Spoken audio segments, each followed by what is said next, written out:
bem-vindos a mais um episódio do videocast universitário Vozes do Acolhimento e a Mulher Vulnerável. O propósito desse videocast é poder trazer informações acerca da temática da violência doméstica. No episódio de hoje, nós temos a ilustre presença da promotora de justiça que atua na vara de violência doméstica, Ana Carolina Gregory Villaboim. Muito prazer, muito obrigada por estar aqui.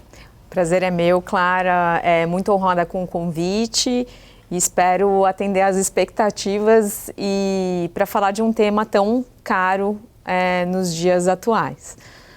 Em algum momento, você já se sentiu em perigo em atuar na sua área? Não, nessa atuação que eu estou atualmente, que é o enfrentamento à violência de gênero, não passei por nenhuma situação de risco ou de perigo. Óbvio que, conforme a experiência profissional, algumas cautelas são necessárias. Lidamos com o público, né? Não conhecemos, por vezes, as pessoas que atendemos, então algumas cautelas são necessárias, de sempre ter um servidor ao nosso lado. Com a pandemia, dissipou-se muito o atendimento virtual, seja de vítimas ou até mesmo profissionais que atuam na defesa dos agressores. E nós pedimos licença para gravar os atendimentos também, mas graças a Deus não passei por nenhuma situação de risco. E quais são os maiores desafios que você enfrenta no dia a dia em relação a atuar com violência doméstica? O combate à violência de gênero atualmente, ao meu ver, enfrenta o maior desafio, que é a mudança de cultura da sociedade. Infelizmente, vivemos numa sociedade patriarcal, racista e preconceituosa. Então, o desafio maior não é só o enfrentar a violência doméstica com o direito penal, que é apenas uma das vertentes para responsabilizar o agressor em virtude da prática de crimes, né, contra a mulher. Mas enquanto não houver uma mudança significativa na educação, não só de nossos meninos e homens, mas também da sociedade como um todo, entendo que estaremos literalmente enxugando gelo. Bom, é uma temática, como você falou, envolve muitas estruturas da nossa sociedade. E a próxima pergunta é se algum caso já te comoveu emocionalmente, de te abalar assim, mais psicologicamente, vamos dizer assim. Clara, eu acho que ao longo desses 14 anos já de profissão, alguns mecanismos a gente desenvolve para a nossa autoproteção. Terapia é um deles, né?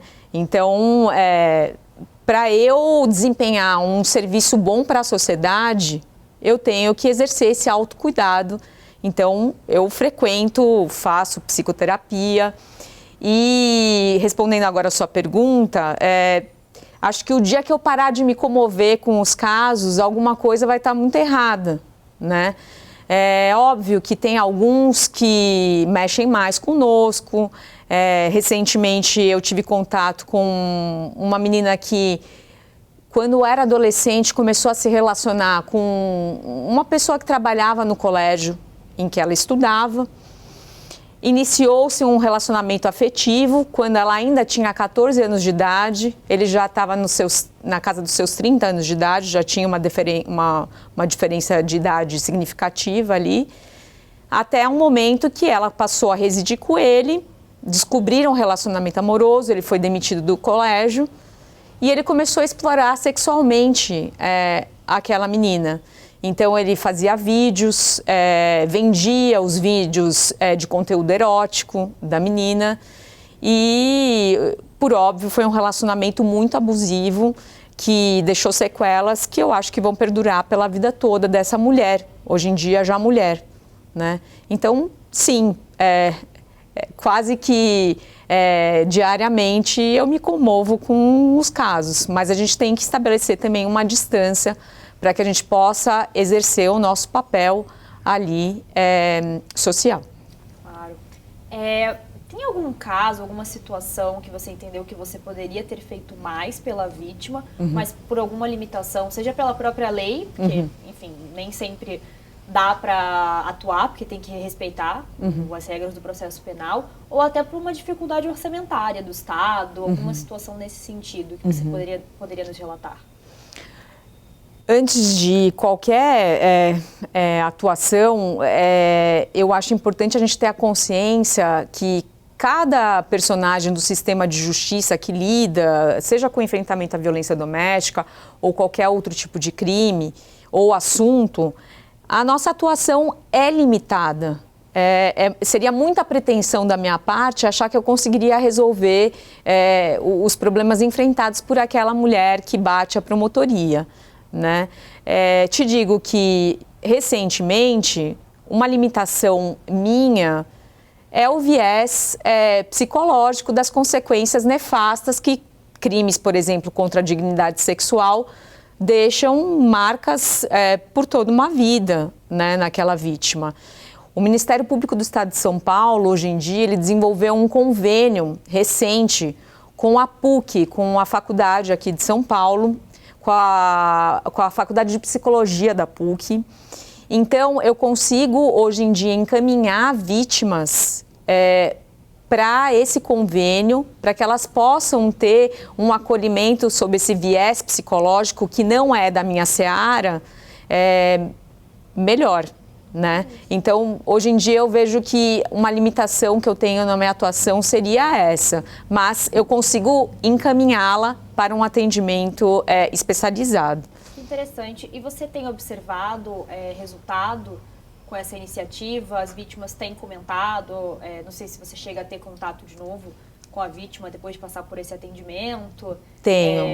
A senhora tem notado o relato das vítimas nesse sentido? Claro, é muito comum eu acompanhar, não digo numa imensidão de processos que nós temos ali na promotoria, mas em casos específicos, eu acompanho as vítimas durante a instrução processual, na promulgação quando é declarada a sentença, na fase de recurso. Esses atendimentos são contínuos e elas me dão esse feedback do atendimento psicoterápico ou do viés de saúde, se elas conseguiram se reorganizar socialmente, a questão da escolaridade dos filhos, porque como você mesmo observou, nós estamos falando de um tema muito complexo, que é multifacetário, né?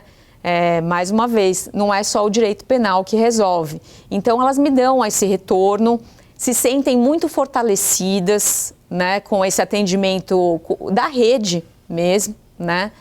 Então, sempre que eu tenho a oportunidade, eu ofereço, porque também isso é muito importante, você não impor à mulher vítima de violência de gênero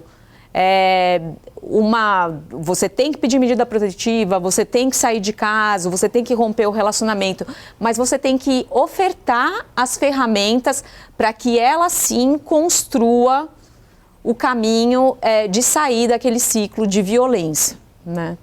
Na sua percepção, os casos de violência doméstica, eles têm aumentado ou tem mais vítimas denunciando? Clara, eu acho que houve uma mudança significativa na cultura da sociedade no aspecto de mudar a mentalidade, de não naturalizar tanto a violência contra as mulheres, que é um fato histórico, né, no nosso país.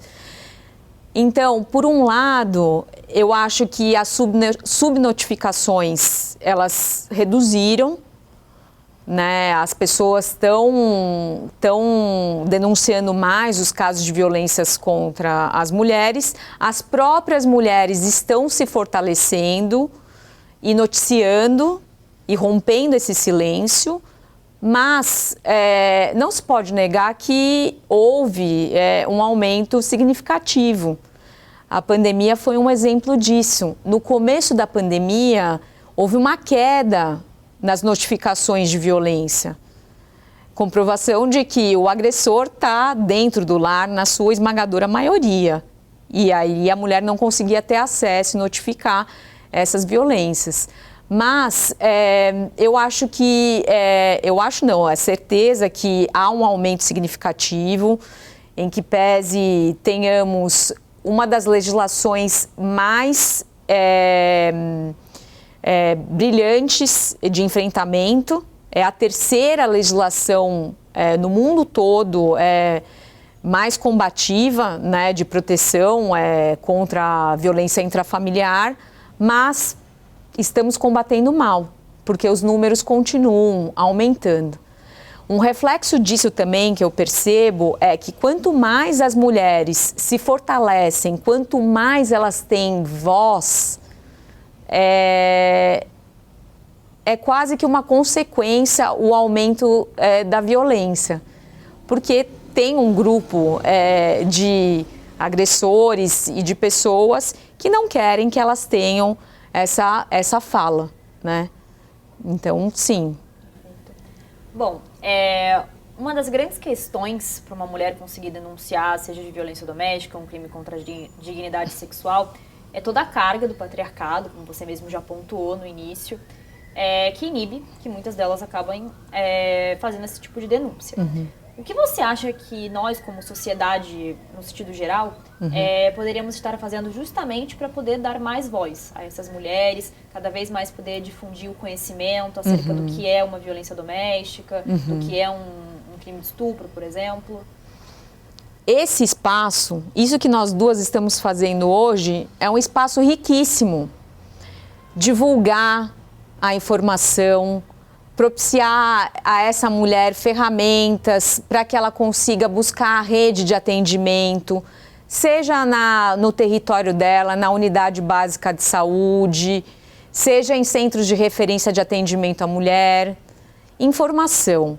E o principal, não julgarmos essa mulher. Nos despirmos dos preconceitos que estão tão enraizados na nossa sociedade. Né?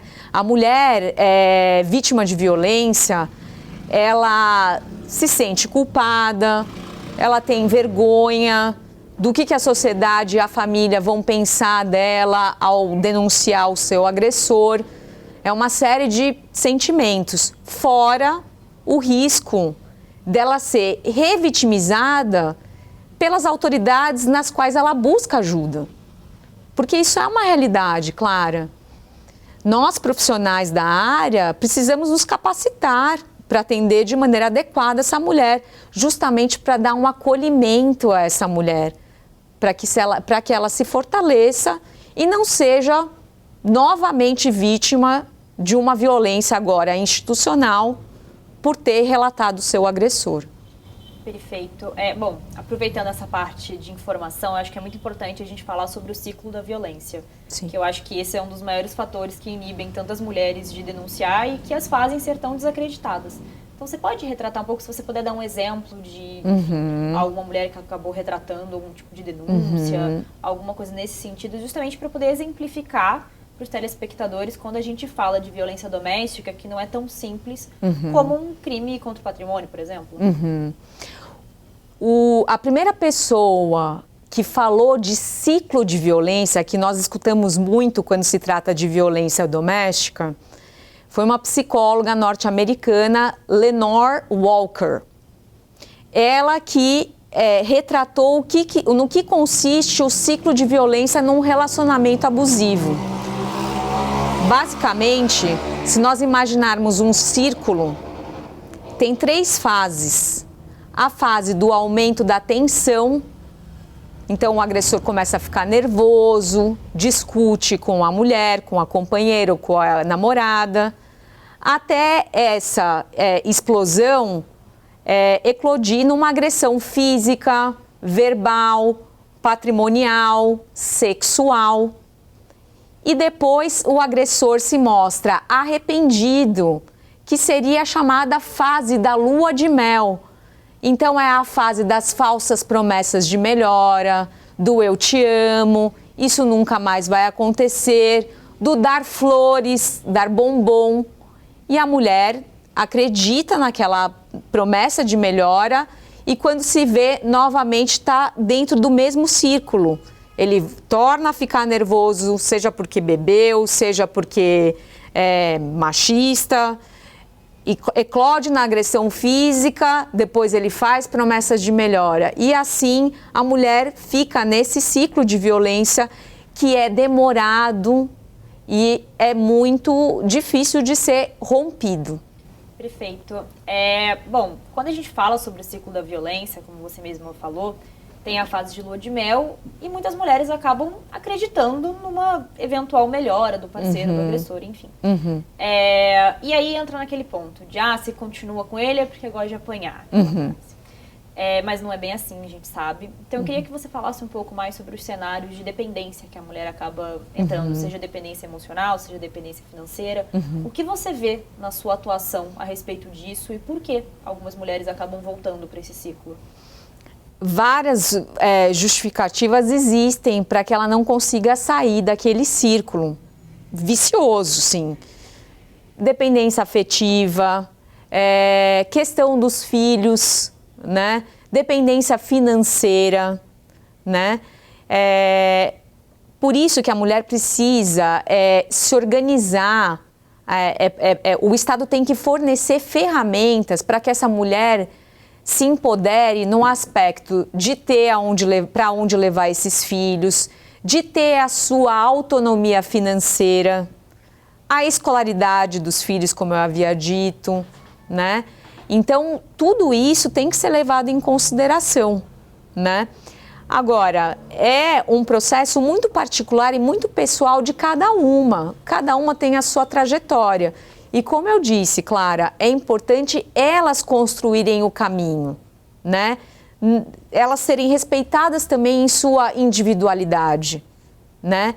Elas precisam chegar numa promotoria de justiça e saberem que ali elas vão ser ouvidas. Elas precisam ir numa delegacia de atendimento especializado à mulher e encontrar as portas abertas e não sofrer qualquer tipo de preconceito ou pré-julgamento com relação às suas atitudes, né? E quais são alguns exemplos que você pode citar, tanto da promotoria ou como o Estado de uma forma mais geral, que eles estão atuando para justamente ajudar a romper esse ciclo, poder acolher a vítima? A exemplo do que eu disse no início da entrevista, esse convênio do Ministério Público com a academia, com faculdades que cuidam do viés de saúde mental da vítima, não só a vítima direta, não só a vítima a mulher agredida, seja fisicamente ou psicologicamente, mas também as vítimas indiretas, os filhos daquela mulher ou, por vezes, Clara, infelizmente, os órfãos, né? Os filhos da mulher que foi vítima de um feminicídio, que é o ápice da violência de gênero contra a mulher, né? Para além disso, do convênio, muitas promotorias têm, junto com o Tribunal de Justiça, programas educativos para os agressores. Isso, ao meu ver, é a parte mais rica, porque a gente não vai erradicar a violência de gênero só com uma sentença condenatória. A ressocialização desse agressor precisa passar por um curso sobre violência de gênero. Ele precisa se conscientizar que não é natural aquele tipo de comportamento, né? Perfeito. Sobre o convênio com a PUC, que foi mencionado no início, como funciona? A vítima de violência doméstica, ela precisa necessariamente estar fazendo a denúncia ou ela poderia reportar o que está acontecendo, mas por, enfim, razões que já foram tratadas aqui durante o episódio, que não quer denunciar, seja por uma questão de dependência emocional, dependência financeira do marido, do companheiro, mas ela quer ter o atendimento. Isso é possível? É possível, Clara.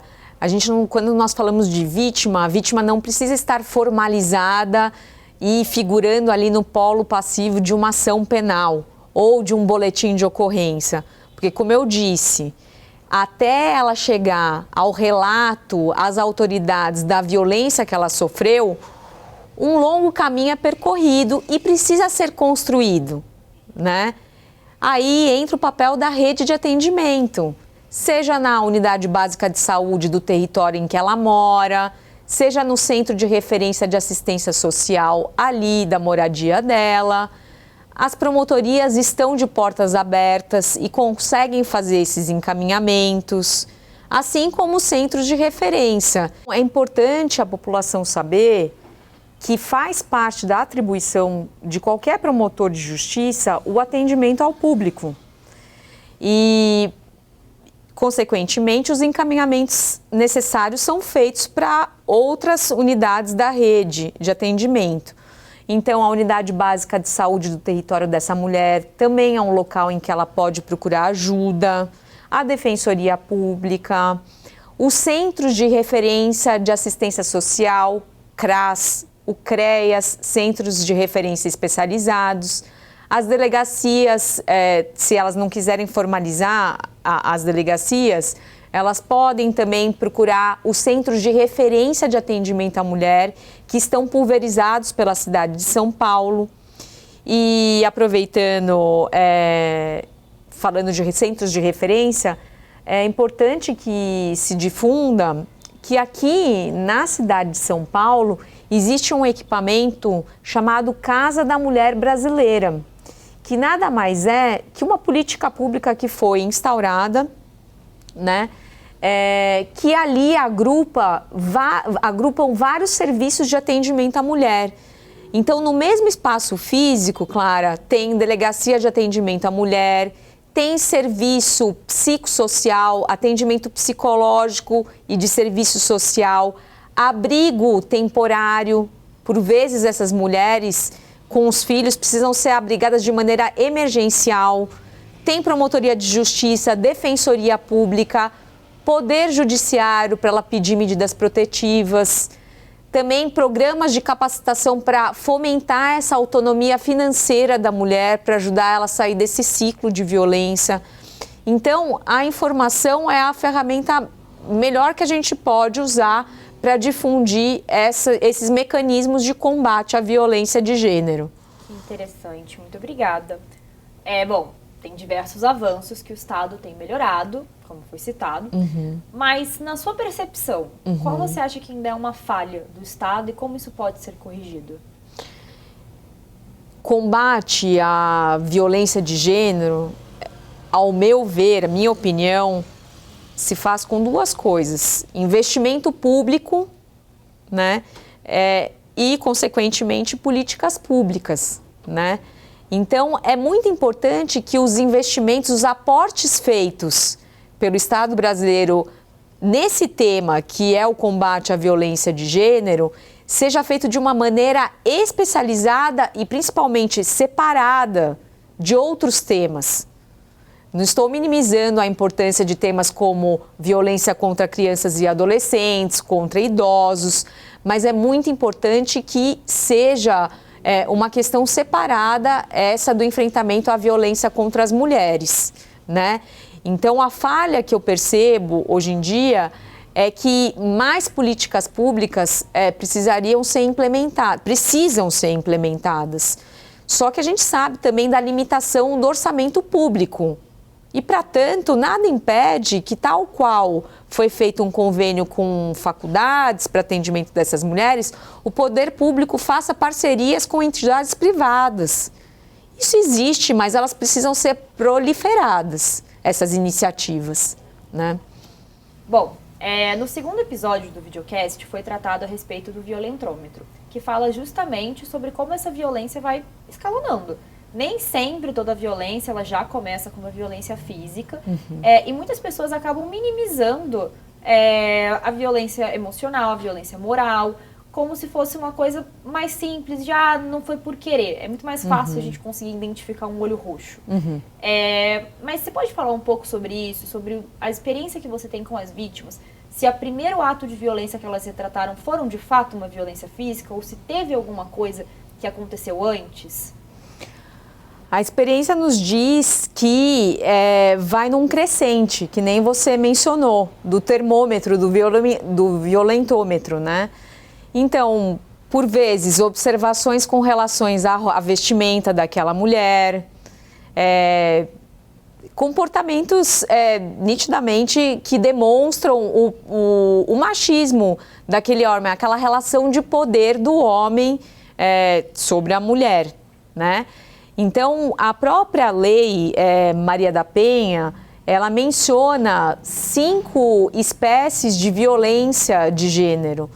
Não só o olho roxo, como você mencionou, que é a agressão física, mas a moral, a psicológica, a patrimonial e a sexual, né?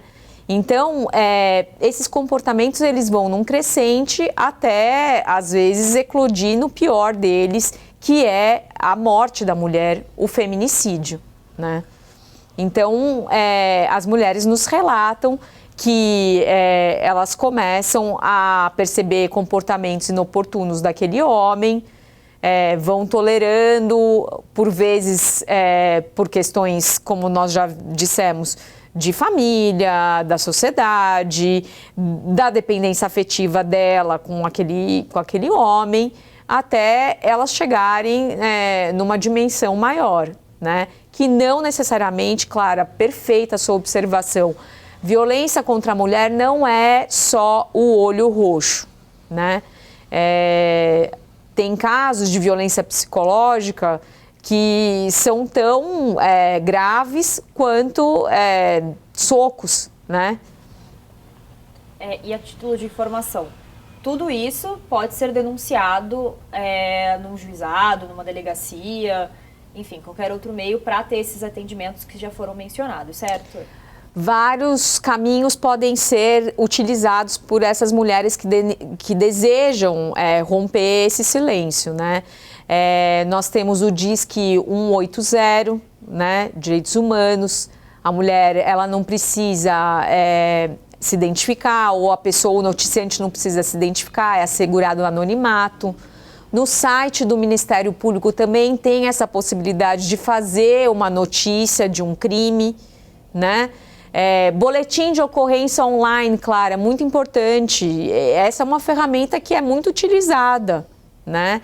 Então é possível, ela não precisa se dirigir até uma delegacia de atendimento à mulher. Ela consegue fazer de maneira online e, inclusive, Clara, ela consegue pleitear medidas protetivas dessa forma, né? Então, vários caminhos podem ser utilizados, né? E esses caminhos, eles podem ser utilizados sendo violência psicológica, violência financeira, não precisa necessariamente ser uma agressão física. Qualquer tipo dessas violências que nós falamos, né? Tem os tipos penais. Importante dizer também que a medida protetiva, ela não necessariamente precisa estar atrelada a um processo criminal, né?